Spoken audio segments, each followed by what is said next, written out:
ஆத்துக்கு வடக்க ஐயப்பன் தோப்பு அதுக்குள்ள வாடி யாரும் இல்லே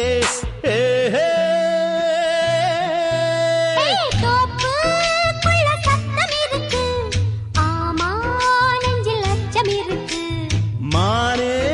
என்ன அச்சம் உனக்கு மாமன் கிட்ட மச்சம் இருக்கு